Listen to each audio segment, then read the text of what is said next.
It's dill pickle cream cheese bagels. This one is a real winner. Everybody loves this. It's dill pickle cream cheese bagels. So chopped up dill pickle, obviously. I use Wickles. I love Wickles pickles.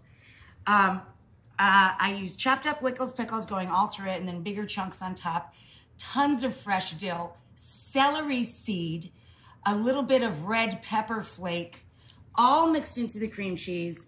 And then I garnish it with dill pickle potato chips.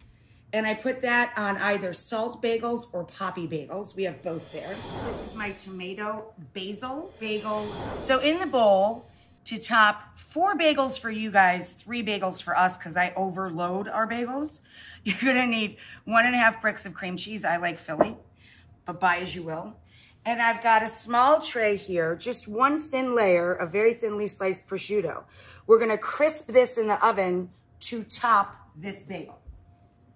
Okay, in the oven she goes.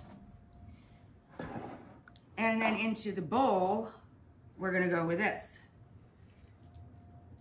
You know what stinks about this is I usually make John do my stir-ins. So the basil, do you see what I did? I stacked a few leaves and I rolled them together into a little log. And then you just sprinkle it in. You add your chiffonade. And then about 1/3 of a palmful, about a teaspoon or so of the smoked sweet paprika. And then for the heat, as little or as much as you like. Use about a 1/2 to 3/4 of a teaspoon of the ground red pepper or red pepper flake. We all have in our pantry. Here's the flake, of course. Everybody's got this.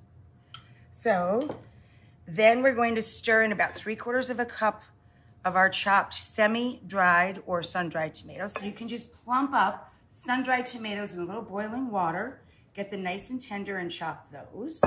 Or you can drain off if you have them in the pantry. Sun-dried tomatoes in olive oil, just drain them off so you can handle them and chop them safely.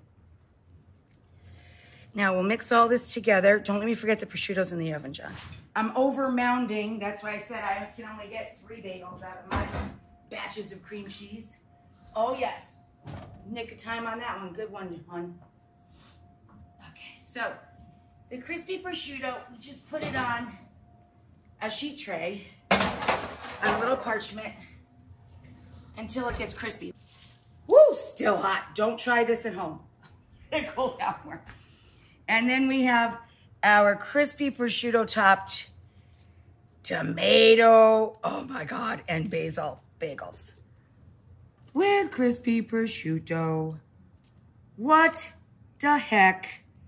Oh my gosh.